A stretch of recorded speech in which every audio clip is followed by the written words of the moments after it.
Hello दोस्तों, आज बात करेंगे राजस्थान की एकमात्र मुस्लिम रियासत टोंक के बारे में बात करेंगे। तो जब राज्यों के साथ अंग्रेज सहायक संधि कर रहे थे तो उस समय उनके विचार आया कि एक मुस्लिम रियासत का भी गठन होना चाहिए।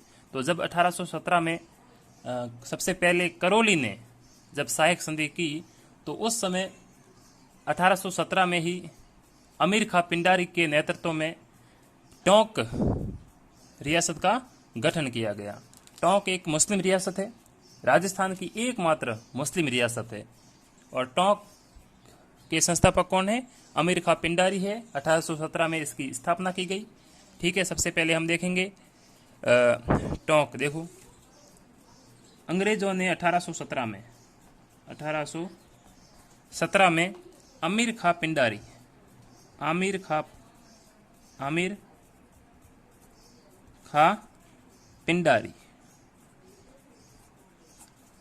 अमीर खां पिंडारी के नेतृत्व में मुस्लिम रियासत का गठन किया।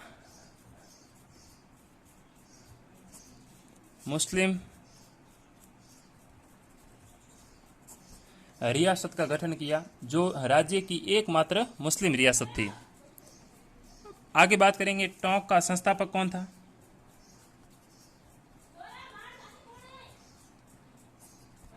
संस्थापक भी अमीर खां पिंडारी।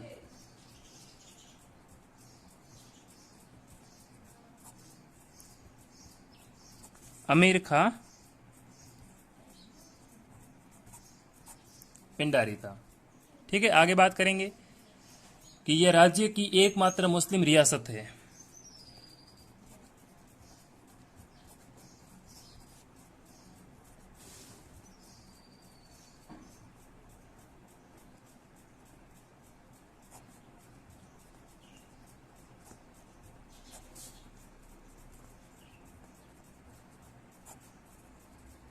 यह राज्य की एकमात्र मुस्लिम रियासत है, टोंक रियासत। ओके, आगे बात करेंगे 1857 की क्रांति के समय टोंक का नवाब कौन था। तो हम देखेंगे 1857 की क्रांति। 1857 की क्रांति के समय टोंक का नवाब वजीर-उद-दौला था। वजी-उद-दौला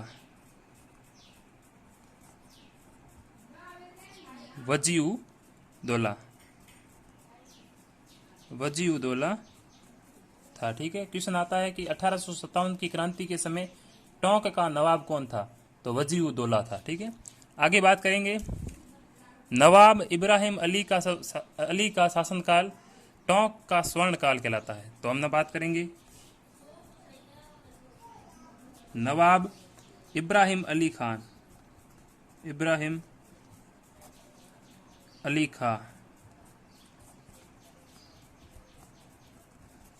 का शासनकाल टोंक का स्वर्ण काल।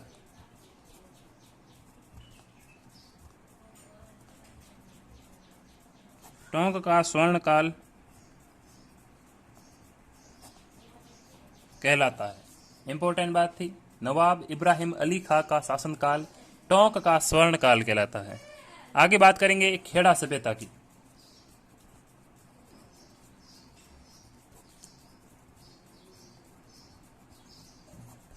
खेड़ा सभ्यता कहां पर है? नगरकोट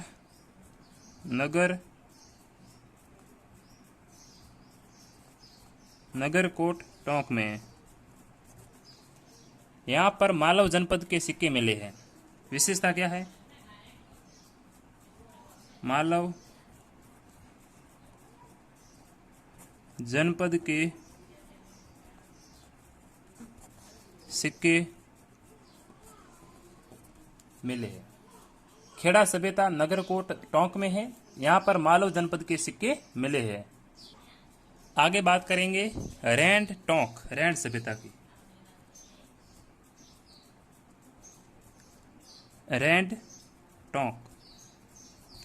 रैंड सभ्यता की बात करेंगे। यहां पर लोह सामग्रियां सर्वाधिक मिली है। यहाँ पर लौह सामग्री सर्वाधिक मिलने के कारण, यहाँ पर लौह सामग्री सर्वाधिक मिलने के कारण इसे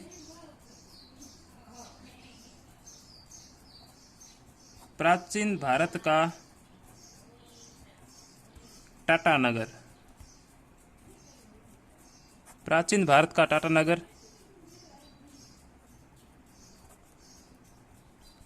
रेड टोंक को प्राचीन भारत का टाटा नगर कहते हैं, यहाँ पर लौह सामग्रियां सर्वाधिक मिलने के कारण। ठीक है, बात करेंगे दामोदर दास व्यास, कहाँ के रहने वाले थे? मालपुरा टोंक, मालपुरा टोंक के रहने वाले थे। इन्हें राजस्थान का लौह पुरुष कहते हैं, राजस्थान का लौह पुरुष, राजस्थान का लौह पुरुष कहते हैं। आगे बात करेंगे कर्पूर चंद कुलिश,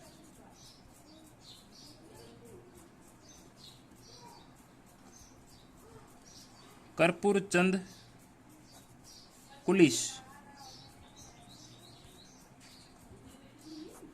कर्पूर चंद कुलिश, यह भी मालपुरा टोंक के रहने वाले थे, मालपुरा टोंक के रहने वाले थे। जो आज हमारे राजस्थान में राजस्थान पत्रिका नाम से जो समाचार पत्र चलता है उसके संस्थापक थे। तो हम लिखेंगे राजस्थान पत्रिका, राजस्थान पत्रिका समाचार पत्र, पत्र के संस्थापक। इनके बारे में ये महत्वपूर्ण बात थी। आगे बात करेंगे देवली टोंक की।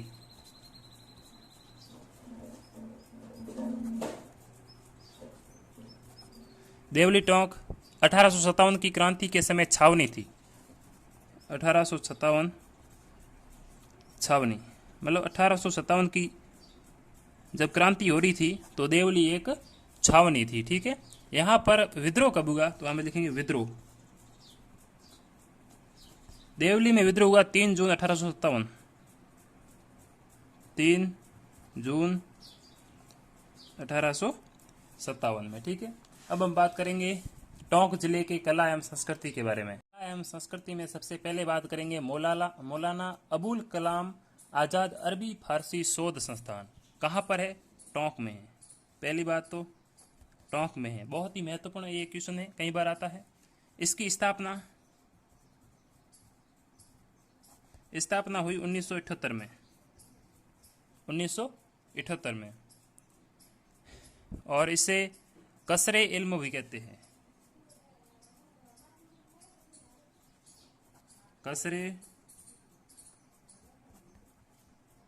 कसरे इल्म भी इसका उपनाम है। और औरंगजेब द्वारा रचित कुरान इसमें रखी हुई है,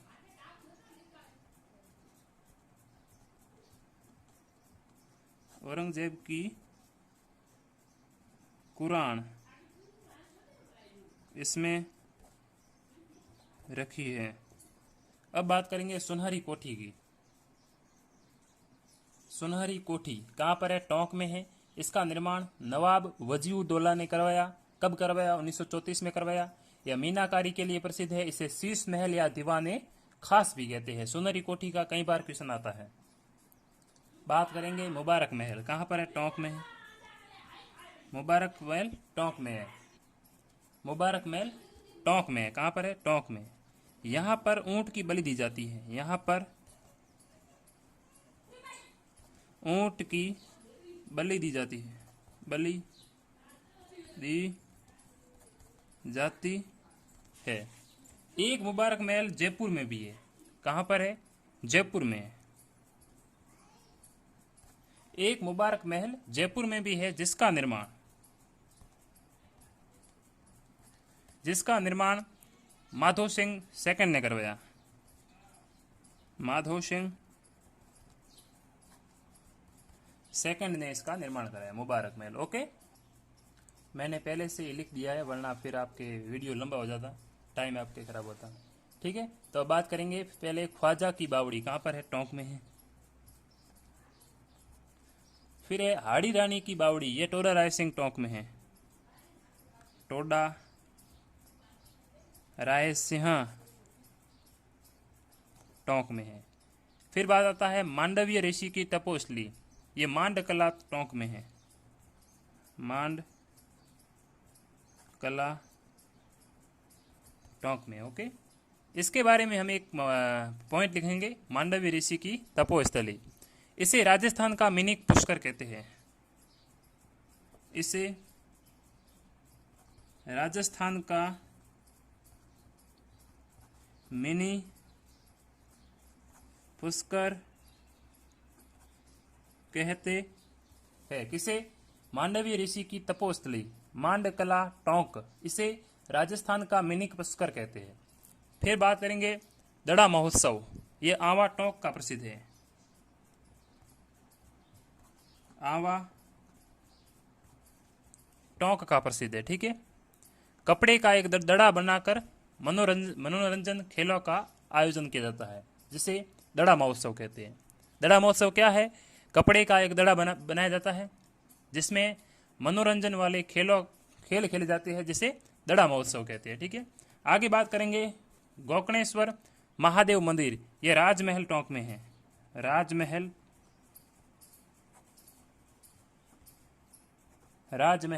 टोंक में है। फिर बात करेंगे बिसल देव मंदिर, यह बिशलपुर टोंक में है, बिशलपुर टोंक में है। फिर बात करेंगे देवधाम दाताजी, ये दाताजी टोंक में है, दाताजी टोंक में है। ठीक है, इसके बारे में एक पॉइंट लिखेंगे कि यहां पर देवनारायण जी का मंदिर बना हुआ है, देवधाम दाताजी टोंक में है। यहां पर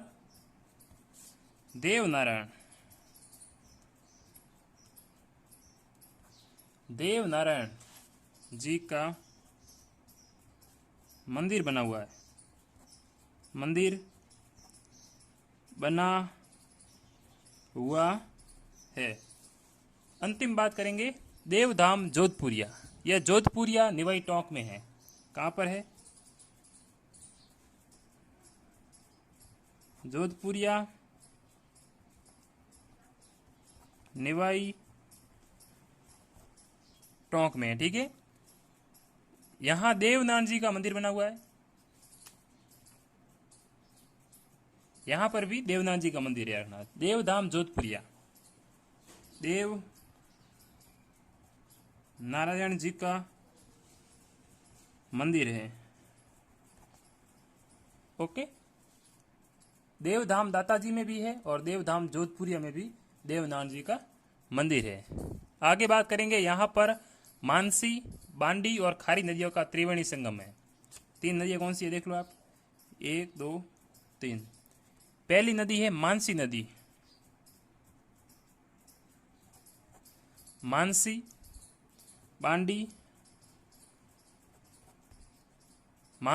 बांडी और खारी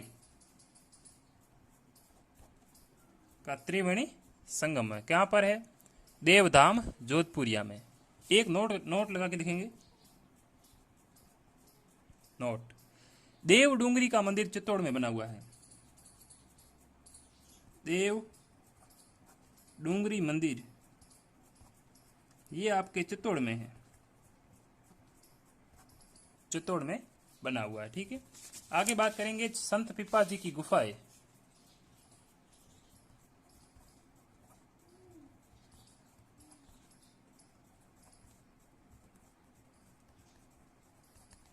संत पिपा जी की गुफाएं, ये टोडा ग्राम टोंक में है,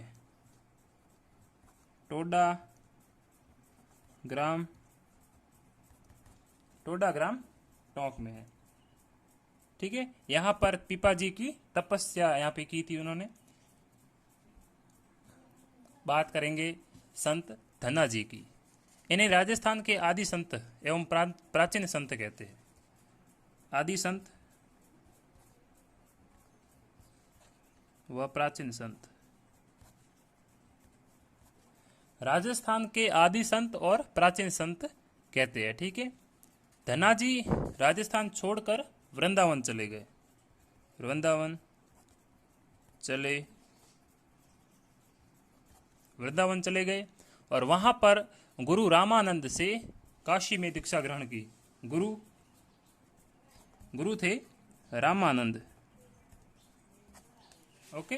अब बात करेंगे चार बात लोक नृत्य की। बात करेंगे चार बेत लोक नाट्य की। तो यह टोंक का प्रसिद्ध है। सबसे पहले देखेंगे टोंक का प्रसिद्ध।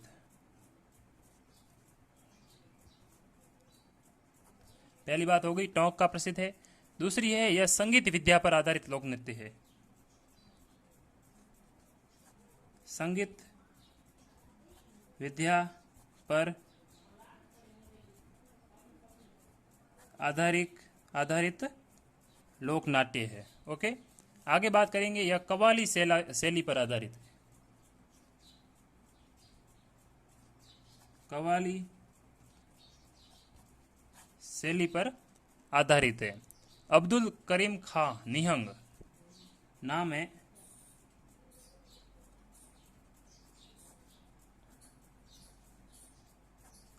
अब्दुल करीम खां निहंग इसके जनक है। इसके जनक है। चार बेत लोक नाट्य के जनक कौन है? अब्दुल करीम खां निहंग इसके जनक है। कुछ और महत्वपूर्ण स्थल देखेंगे। सबसे पहले राय सिंह के महल कहाँ पर है? टोडा राय सिंह टोंक।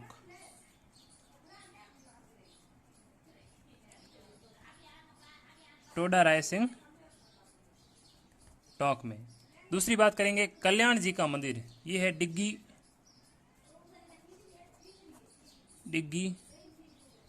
टोंक में है। आगे बात करेंगे जालंधर नाथ जी की तपोस्थली, यह निवाई टोंक में है। निवाई टोंक में। फिर बात करेंगे काकोर का किला, यह आपके टोंक में है। काकोर का किला कहां पर है? टोंक में है। असीरगढ़ का दुर्ग, यह भी टोंक में है। असीरगढ़ के दुर्ग के बारे में एक महत्वपूर्ण बात है, इसे दक्षिण की चाबी कहा जाता है। असीरगढ़ के दुर्ग को इसे दक्षिण की चाबी कहते हैं।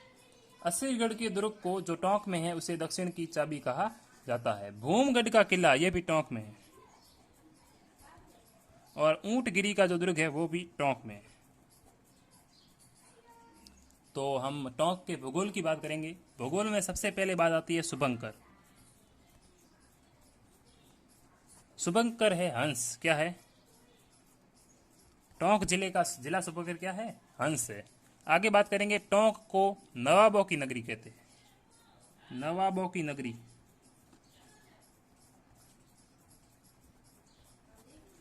नवाबों की नगरी। राज्य में सर्वाधिक खरबूजों का उत्पादन टोंक में होता है।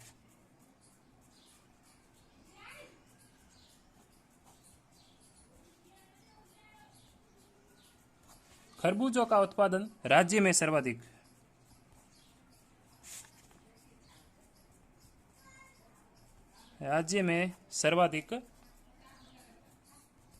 टोंक में होता है। क्वेश्चन आता है कि खरबूजा का उत्पादन राज्य में सर्वाधिक टोंक जिले में होता है। ठीक है। टोंक का मानचित्र राजस्थान के मानचित्र के समान है। टोंक का मानचित्र राजस्थान के मानचित्र के समान है। राजस्थान के मानचित्र के समान है। बात करेंगे बिसलपुर बांध परियोजना के बारे में। सबसे पहले यह कहां पर है? तो यह बनास नदी पर है। बनास नदी पर बना हुआ है। बनास नदी पर बिसलपुर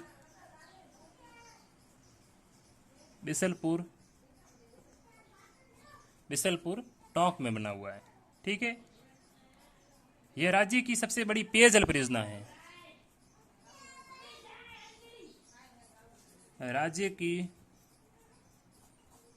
सबसे बड़ी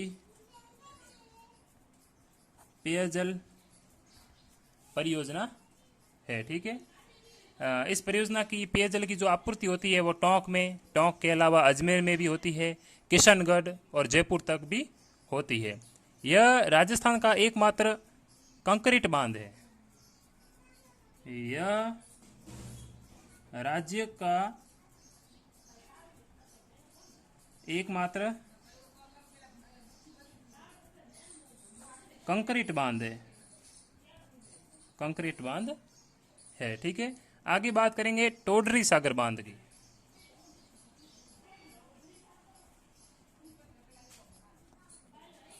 टोडरी सागर बांध, टोडरी सागर बांध कहाँ पर है? टोंक में, टोंक में है।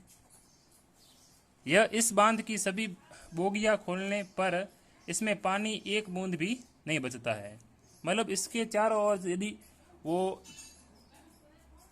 यदि पाइप खोल दिए जाए तो इसमें एक भी बूंद पानी नहीं बचता है। ठीक है, यह टोडरी सागर बांध कहाँ पर है? टोंक में है। केंद्रीय भेड़ एवं खरगोश प्रजनन केंद्र, यह अविकास नगर टोंक में है। बात करेंगे केंद्रीय भेड़ व खरगोश प्रजनन केंद्र अविका नगर टोंक में है, जिसकी स्थापना 1962 में हुई। और मयूर बीड़ी जो उद्योग है वो भी टोंक का प्रसिद्ध है। वनस्थली विद्यापीठ की बात करेंगे, यह निवाई टोंक में है। इसका पुराना नाम शांताबाई शिक्षा कुटीर या जीवन कुटीर था। इसकी स्थापना श्रीमती रतन शास्त्री, जो हीरालाल शास्त्री की पत्नी थी, उनके द्वारा 1935 में की गई थी। फिर 1943 में शांताबाई शिक्षा कुटीर का नाम बदलकर वनस्थली विद्यापीठ कर दिया गया। कब किया गया? 1943 में। फिर 1983 में वनस्थली विद्यापीठ को डीम्ड विश्वविद्यालय का दर्जा दिया गया। ठीक है, आगे हम बात करेंगे तांबड़ा उद्योग के बारे में, जो जिसे खनिजों को, इस खनिज तांबड़ा खनिज को रक्तामणि भी कहते हैं, और यह सर्वाधिक टोंक में होता है। ठीक है,